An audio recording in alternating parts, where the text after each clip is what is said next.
Omar, broadcasting live from Mexico City.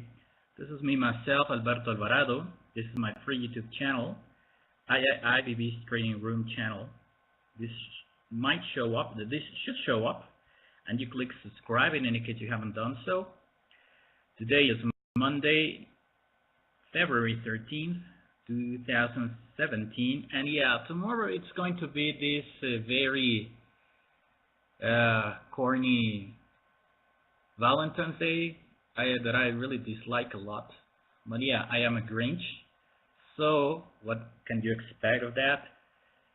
Fortunately, the markets won't make a pause just because of that, and the market will play as a very welcome distraction to myself. And let me see, I had something to say before the beginning. Webinar. Oh no, apparently we're ready to begin.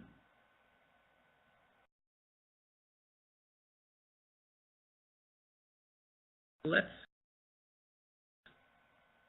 firstly review. Okay, here is, of course, if you've been following me during this last month, you have realized that my performance during the trader contest is not the same one as the last month. Last month was up to pretty much 500% in profit. Now I am like 70% in negative. But well, that's what happens. I was commenting during this last week that my objective for this trading contest is maybe to put only the account back to break even, and just to have a better shot next month. In any case that I can do that, well, that shouldn't affect me that much in the 6-month and 12-month Grand Prix trading competition. That is the one that I strongly suggest everybody to focus on, because everybody, as you can see, last month I had almost 500% in profit. Now I am in the 100,000 initial accounts. I am 70% in loss. But that shouldn't be a reason enough to simply drop everything and believe that you're not a good trader or something. Because being a trader is something that is measured during at least 6 months, 1 year, or even more. But when you get some kind of experience, you can look back 6 months, and if for some reason maybe your numbers are really bad, maybe it's a good idea just to quit trading and try to get things straight again.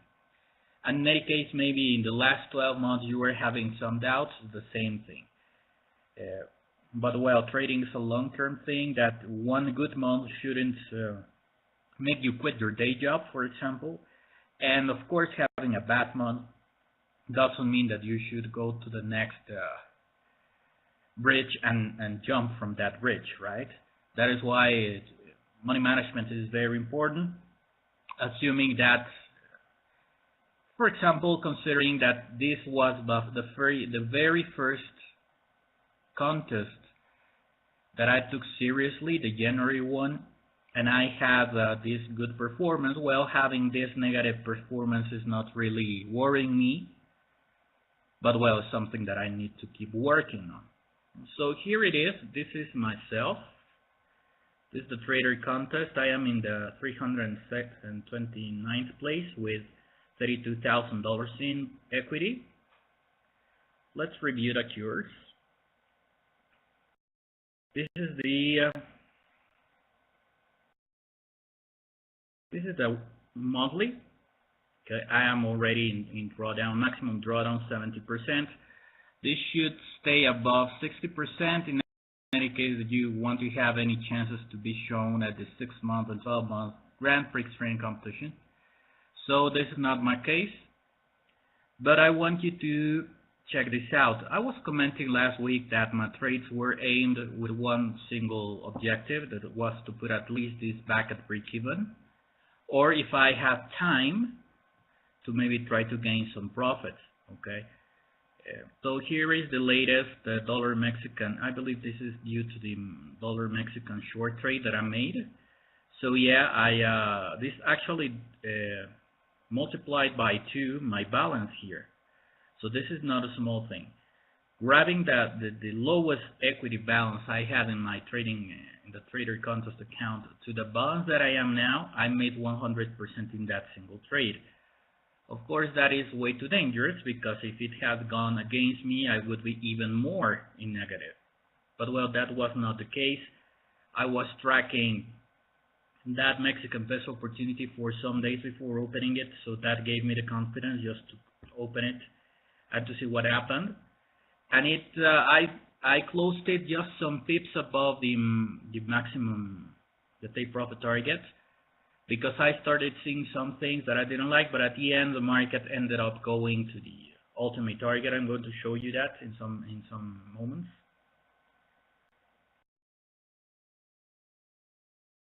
And this is what I was talking about. This is the 6 month.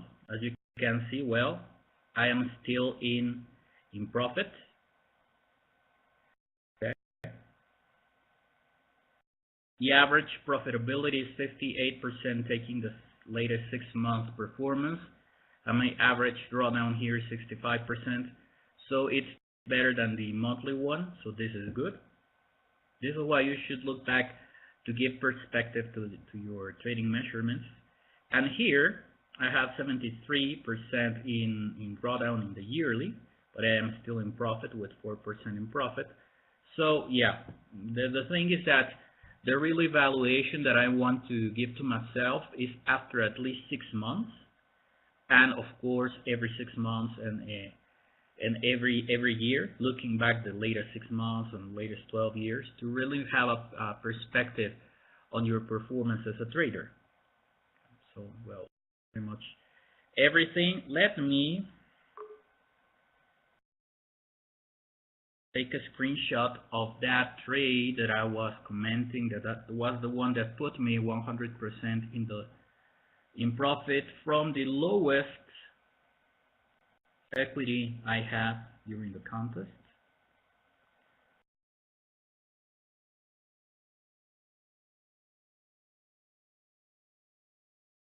Just a minute.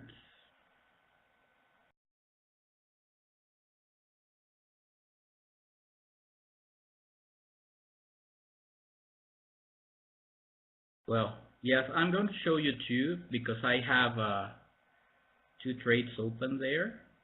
I mean one.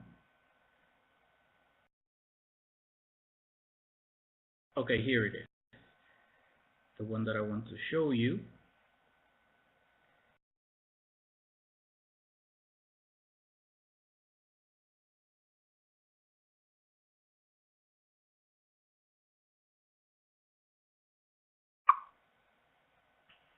Here's the trade that made me that last good trade.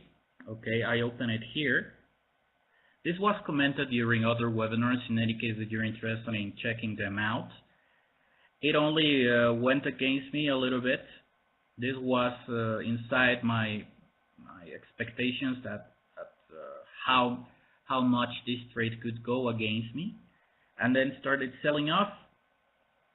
And then my maximum target was 20.3, as you can see. I closed it at 20.31 because I didn't like what it was doing kinda here.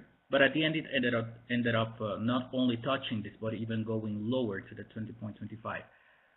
So yeah, since it was Friday, and I really had to take a break, because this has been a very exhausting week, this last week, for trading, not only trader contest, but the live contest, the live trading.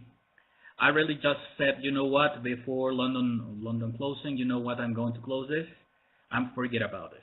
Okay, so that is why. But well, the trade, as you can see, it was barely just this in my against me during some hours, and then after that it was completely in profit. So fortunately, this was a 1,706 pip Mexican peso pips, of course. This should be in average. Let me see. Give you a more or less a perspective. At that moment, that should be like 84 pips. 1,706 Mexican peso pips, equivalent more or less like 83 pips, United States dollar pips. So, well, that's it. That trade, of course, was very helpful for my trading account. I only need to make two times that, and I will put my account in break even. Of course, that would be very dangerous, but the thing is that I'm not going to drop this contest the same way I did before, because usually I traded last year's that contest and I open a trade. Usually I forgot those trades, and when I came back, or they had margin calls because I didn't do my calculations accurately, etc. So yeah, I dropped it and simply I stopped having interest for the rest of the month. But this is not the case. I really want to see what happens after 1 year of taking seriously the contest, how good I could be, in what position I could get in the trader contest, but overall the 6-month and 12-month trading contest. I'm going to show you the trade that I have opened in Mexican peso. I've been said that doing this is naive, because at the end somebody could simply clone my trade, and in any case it's correct, could have an advantage, some people that maybe could be in the contest. But the reality is that the contest profile is done, so you can check out everybody's positions at any certain moment. So you can have, for example, if you want to see the trades of the first place, you can go there and check the exact and the current exposure and the trades and the lots. So yeah, this makes no difference. And I was saying that the trading contest, I believe that if you have tried at some moment to cheat that way, you have realized it's way more complicated, because, for example, you need to be aware of the exact moment somebody that you're following, you want to clone the trades, exact same moment he or she opened the trade, you should be woken up with your account active. So it's really nonsense to do that. The trader contest is just to prove yourself against yourself, not against others. At the end, measuring yourself and getting better yourself as a trader, you can measure that against other competitors' performance score, and then you are ranked. But the real idea, as I've been explaining in other webinars for the trader contest, is that the trader contest enhances and pushes you to develop some kind of very specific skills that are actually useful for you becoming profitable in the long term. So using this contest as a popularity contest, cloning others' trades, is simply irrelevant. You're not learning anything. And then you are a loser. Even if you can get in good positions, you are a loser, because you are dependent on what others are doing, not on yourself. And that is what defines a trader, somebody that's independent and has an independent opinion that could translate that into different trading setups by yourself, that you don't need anybody else. So, well, that is why I do this openly, because it's educational, and I really believe that the people that are visiting here or seeing this as a recorded webinar, they are not really interested in that. They are interested in learning, because if they were interested in cloning or having that quick buck, they wouldn't be even watching these webinars, because these webinars are not interesting for such people. Okay, so yeah, for the person that told me that, I explained that exactly, this same explanation, and I'm just broadcasting it to be recorded. This changes nothing. If somebody wants to copycat your trades, they can do that, because they go to your profile and they can see your exact exposure at some moment. In other words, your open positions. But at the end, Dukascopy has means to know if somebody is doing that.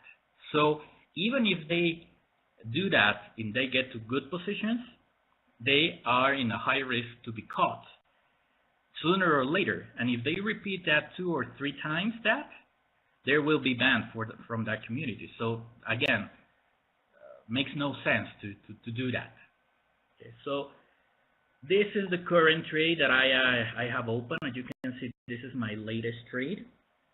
But the difference between the traders that are performing better than me or not, the difference is that I am actually explaining my reasoning behind my profits and my losses, and that is helpful for somebody that wants to learn when somebody does that.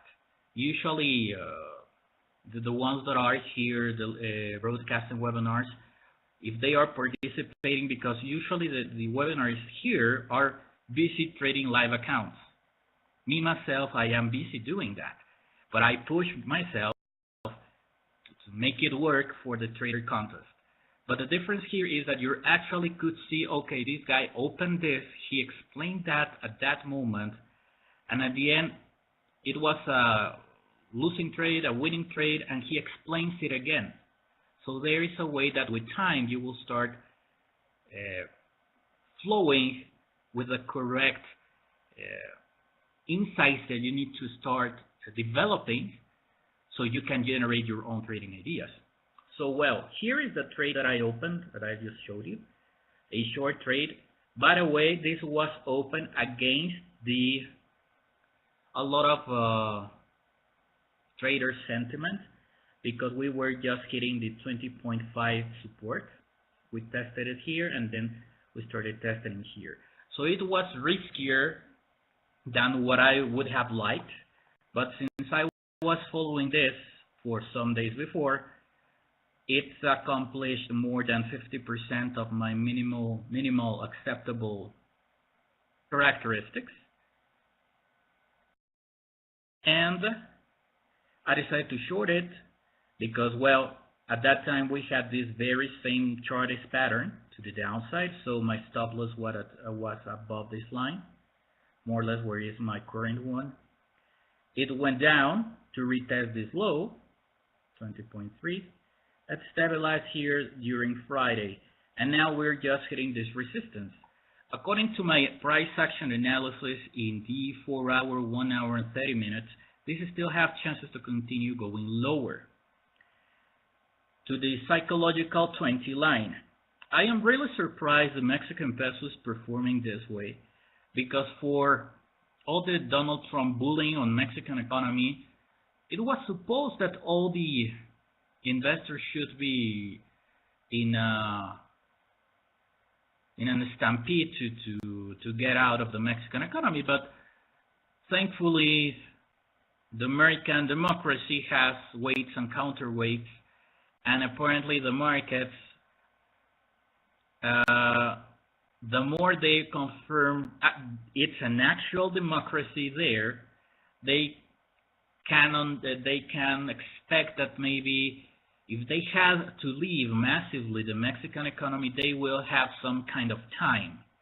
So there is no need to do it in a selling spree, in panic mode. So it has been gaining territory, the Mexican peso, since the very Donald Trump's appearing as president, and it has continued going lower and lower. I've been explaining in other webinars, and since I am Mexican and I live here and I smell the economy here, the real fundamental direction for the Mexican economy is to the upside, but that means very long-term one. If you look back the latest 10 years in the Mexican peso, you will realize that the trend of the Mexican peso has been to the downside against the dollar. That is why the United States dollar Mexican peso pair is going upwards. This is only a technical correction. Besides, it was a huge movement to the upside. I'm going to show you next. After having the surprise of Donald Trump election, so a lot of people started selling peso, so the market is just switching that back. But the current direction for the Mexican peso is to the downside. So yeah, this is only temporary. And as you can see, I have a trade open now, and I just open it here with a take profit at 20. That is the super psychological level. And well, my stop loss is 1 to 1. I'm going to review during the days if I reduce this to the 25 or something, but it depends on how the market behaves, because we need to remember that usually Monday is an adjustment day for positions. So I don't rule out that maybe this trend line is broken, but maybe the market is not maybe not interested in moving up, but in fact breaks this line. And if, for example, in 12 hours the price is hovering here, of course maybe I would even close it at break even, because I am really expecting this trend line in the, what chart is this, in the 4-hour chart, to be respected. Because if not, well, yeah, since we just retested this level, it could mean that maybe the market could retrace and stay here for a while and maybe then drop to the 20. But of course, since this is a hurry up trade for me to try to at least open this trade, a profitable trade as the last week one in my trader contest account, to at least get my account back to the $60, $65, $70 in equity. Of course, if I see this not going the direction pretty much immediately, I will simply just declare it as a failed trade and close it. Failed trade for my interest, but that doesn't mean that this could actually go to the 20. Okay, so in any case that you're interested in watching or considering opening a trade here, long or short, well, this is my logic. As you've seen, the market has respected this level, and what I expect according to my readings through my edge of the minor time frames, including the 4-hour one, I am considering that this is heading to the 20. That you can see is perfectly acceptable because it's inside this descending channel. It's more or less at the middle and a psychological level. Okay. I'm going to show you. Wait me a second because I closed the screen sharing gadgets. Here we have guest 16. Good morning. Welcome to my webinar. Welcome. And Karina, glad to know that you're back. What's the flavor of your tea? Chamomile? Cinnamon? The flavor of the tea.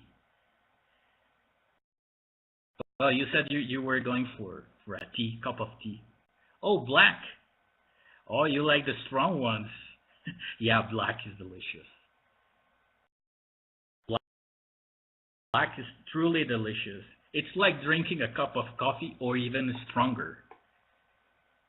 I just want one now. Well, maybe later. So let me show you that panic spike that I was commenting, just to give you perspective on what the market should be doing right now.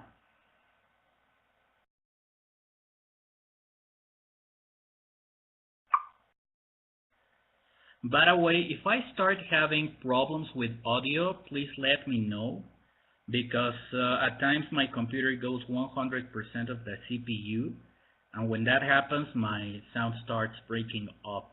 So if that happens, please let me know. I love Early Grey, in fact. What do you mean, Earl Grey? Is that a flavor for tea? I haven't heard that. Okay, well, this is the Mexican peso daily chart. This is the surprise Donald Trump's election. We jumped from the 1850 to the 25, and then the market stabilized there. So the market, what it's pretty much doing is trying to retest all the support zone. After Donald Trump's panic, this is the support zone, this region. So the market is now trying to test the waters. According to the fundamentals and the math that the central bank is doing, and that I believe it was Fitch or Standard & Poor's, I believe, warned Mexican economists and authorities that due to the movements in the interest rates and the latest events in Mexico economically speaking, and the inside overall the internal debt, the qualifications for the Mexican economy are at risk. So yeah, fundamentally, this should at some point, I don't know, maybe even this could even retest the 20, as you can see. The 20 is the psychological level that this panic spike broke convincingly. It kind of retested that zone. Then we had here swearing in the president, and it started selling off. So yeah, what I believe is that we could still have some room to go to retest the actual logical level, that is the 20 level. And so that is why I am expecting this to happen. If you realize, and I need to be realistic with this, we are retesting support here. If you see here, the support was good enough to make it jump a little bit and then crashed. So this could happen. That is why I need to see the next price action for the next hours, because if that descending 4-hour chart trend line to the downside is broken, then we could have open path for the market to retest this, exactly the stop loss at 27, because this is a support region. So I need to have a close eye on this. So, well, this is the spike. And for the ones that are not aware of how bad the Mexican peso is doing, let me show you.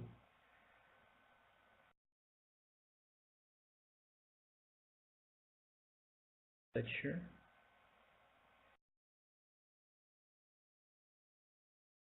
I want to show you the monthly chart.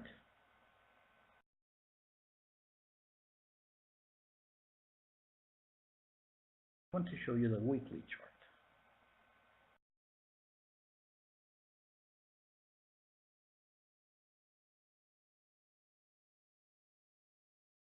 Wait a second.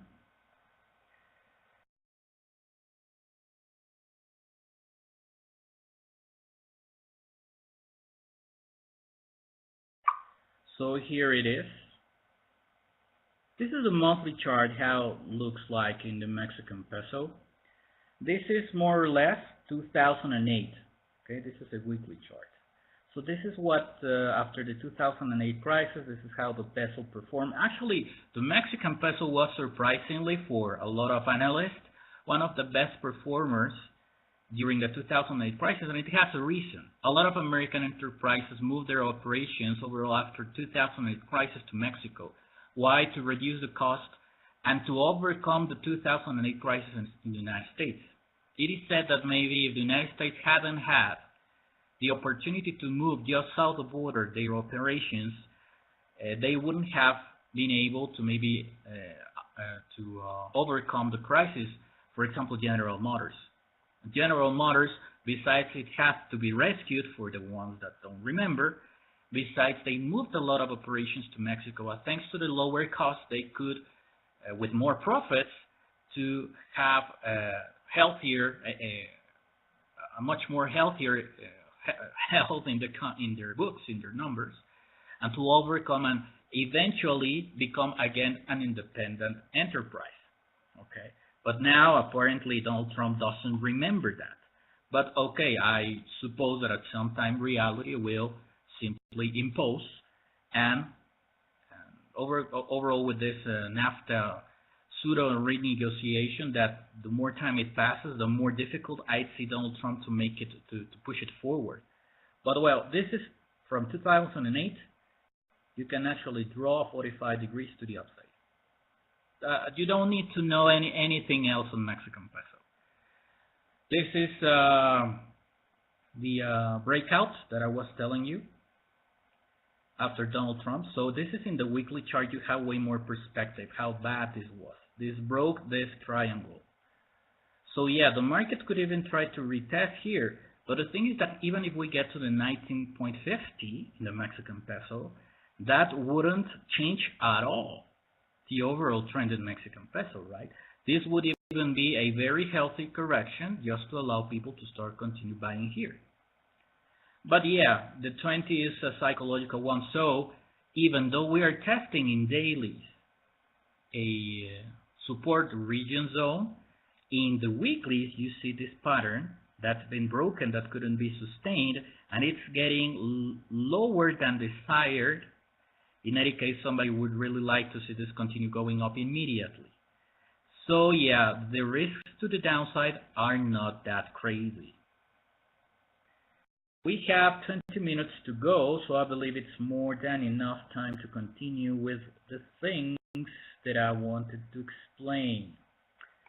Let me close some windows. So, well, let me start explaining. Okay. I made this analysis on Friday. I posted it on February 11th. I didn't post Saturday and Sunday because, well, I didn't have really the time to be in front of that computer to do so.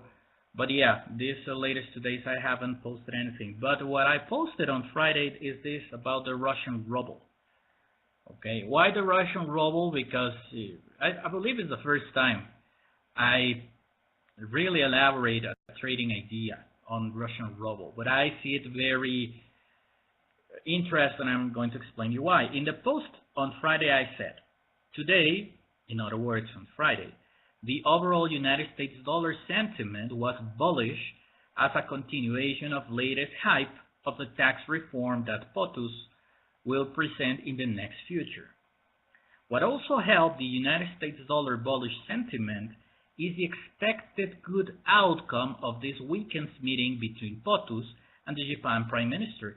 Do you remember when Donald Trump called the Japanese pretty much cowards because if the United States has the need of help from the Japanese, they would do nothing to help the United States? Do you remember when he said that in the campaign? Well, this weekend, they met each other. And apparently everything went great. Remember that Donald Trump flirted with the idea of quit protecting Japan from the American military protection, including nuclear weapons, no matter if North Korea is holding nuclear weapons. Do you remember he, in his campaign, said that? Well, he just said the complete opposite now, that he will continue providing security to Japan no matter what. So if you've seen, Donald Trump has been pushed to change the speech because he has realized that so far all the things, including this wall thing he wants to build, it's even more expensive than what he thought. So it's not that easy. He decided not to push this banning on immigration bill to the Supreme Court because he knew he was going to lose. And politically, that would have been very bad hit for him. So what I expect now that he will do is to do an immigration reform, maybe you want to call it, assessed and advised by people that are really knowing the laws of the United States, advising what things can go there and what things cannot because they could be anti-constitutional. So all the speech of Donald Trump is starting to change because he has realized that actually a democracy is not a cult to a personality, meaning that just because he thinks or wants to do something, even if it's a good thing, because why not? Maybe some ideas of him are good for the United States. Yes, why not? But the thing is that you cannot simply do the things without considering the rest of the powers. So I believe that even the NAFTA renegotiation, maybe it won't even happen. But let's wait and see.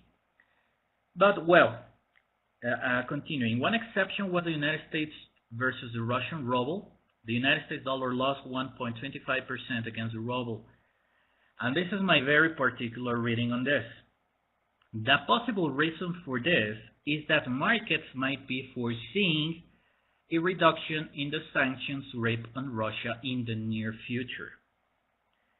The no-brainer direction in this pair is still to the downside, ruled by the descending channel in the daily chart, the one that you see here. But the likelihood of this pair moving upside is thin, but we shouldn't rule out a sentiment of obvious oversold condition, since the markets are feeling,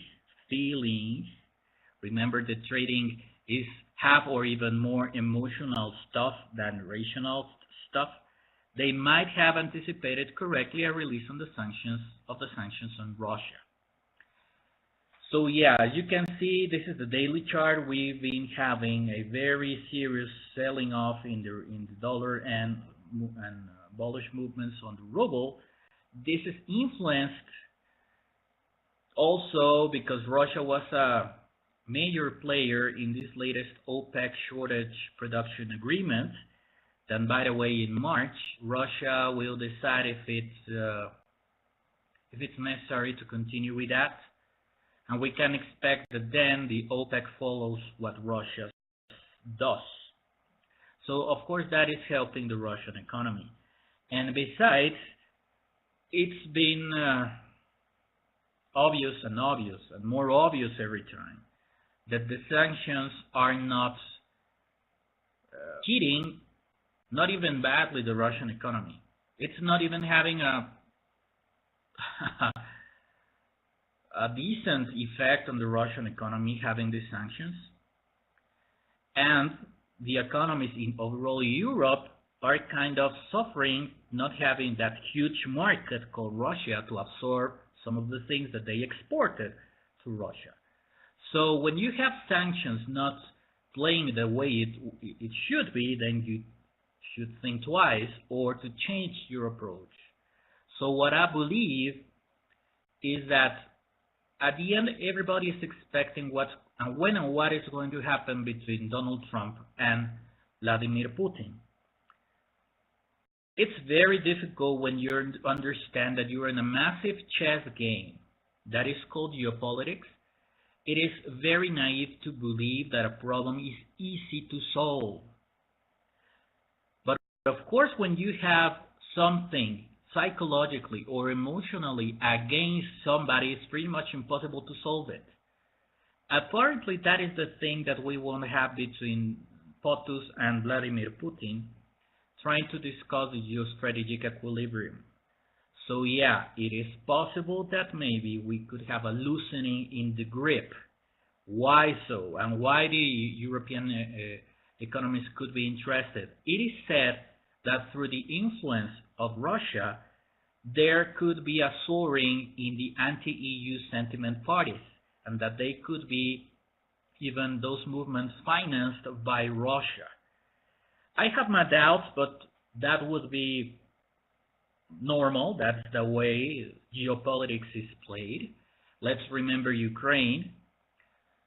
The United States wanted to have a grip on Ukraine and to impose a pro-EU leader when the Ukrainians voted for a pro-Russian leader. So we have a military coup at the pure American style, and then Russia reacted saying enough is enough. So we have a bunch of interest here. So my idea is that maybe if Europe responds losing the grip on the sanctions on Russia, maybe Russia, as Vladimir Putin is a well understood player of how these games are played, maybe they would say, okay, let's lose a little bit the grip on trying to help the anti-EU parties. Because of course it plays in the best interest of Russia to have a divided Europe. Overall, because Europe and European Union is like stick together with NATO. There are not two different things. Apparently, the United States understood the opportunity of the EU concept as a leverage to put NATO even beyond the borders they usually have.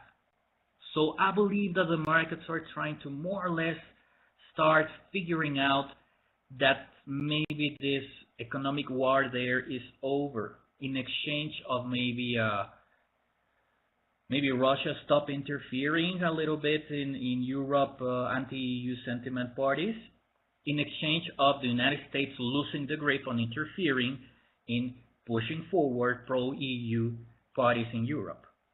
So I believe that. So yeah, it is possible that we could have, maybe now that we are in a very oversold condition, that maybe the markets really anticipated that, maybe that we could have a movement to the upside. As you can see, we have this zone, this tradable zone, where everything can happen. You could actually have a drop here, and then a pushback, and then again even lower. But even if this continues moving down, we need to be very aware that if you have, for example, in a 4-hour, a trend line that is broken convincingly at some moment in the ruble, in the USD ruble, maybe that could lead to start continuing having more momentum and eventually break this, and maybe have a decent rebound to the 60 area. So these are the most important aspects that you want to trade or consider trading in either direction, the ruble. Well, this is the chart that I just showed you about the Mexican peso that actually it hit my take profit target, etc. So let me see how my trade is doing. Let me show you.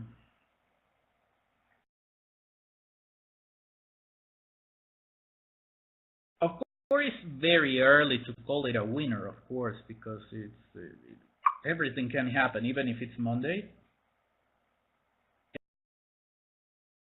Everything could happen. This is my trade. This is the 1-hour chart. This is the short USD Mexican trade that I was talking about. I shorted it here, and look, we just made a sell-off here. This gives me the confidence maybe to reduce the stop loss to the 20.45 more or less, or at least a 25, because if you see the price patterns, the price action patterns overall after shorting this, I did this shorting here. At the moment it retested or tried to retest this trend line, it sold off. So yeah, maybe the markets are expecting that again. At the moment this touches here, it could start selling off. But of course you need to be aware that you are shorting in a support region, that even if that region is not a tactic support region, it's a much more strategic one. The difference between tactic and strategic is the tactic, you are expecting things to happen immediately. Tactics is something that you do immediately to counterweight an active risk. Strategic ones are the ones that maybe are part of a bigger plan, and it's not even necessarily important if that strategic support fails, or at least that appears to fail at the beginning, because it's part of a bigger plan. And so, well, strategic levels are the ones where you can expect longer-term players to start opening bullish positions because it's an interesting play, but they are functioning as let's say bid traders, not actually buying every ask, hitting every ask, making the price go higher, but actually the players that are looking for to stop gradually the movement to the downside, even if that takes weeks. That means when you put a bid on something, is because it's a limit order to the downside. They are providing the, let's say, the future support for next the movement to the upside. They are providing that, that part of the market that is below the market price, the equilibrium price. And so, yeah, this is actually very nice to see, because we're just 5 minutes into to have the London opening. So I will have to check out how to, if this really holds important data, that maybe I could even put it into 20.4. But well, I need to check that out. So I believe it's pretty much for today. Let me see if, quickly. I believe, Katerina, we have a webinar next, right? With David. Yeah, David's already here. Good morning. Buongiorno, amico. Okay, so just to speed up a little bit, this one, because I believe this is important. I had a very bad trade, you remember, on Kiwi. Well, after doing some, buenos días, amigo, ¿cómo estás? We had this sell-off here. My take profit was here. It didn't, it was here. It was here or here. I believe it was here. The market retraced. We had the New Zealand dollar being dovish, so it started selling off. But I was saying that just here, we were retesting a major descending trend line in the weekly that was recently broken, and this could mean an important support. So what we're having now in the 1 hour, and let me see in the 4 hour, no, in the 4 hour, no, we have it at least in the 1 hour.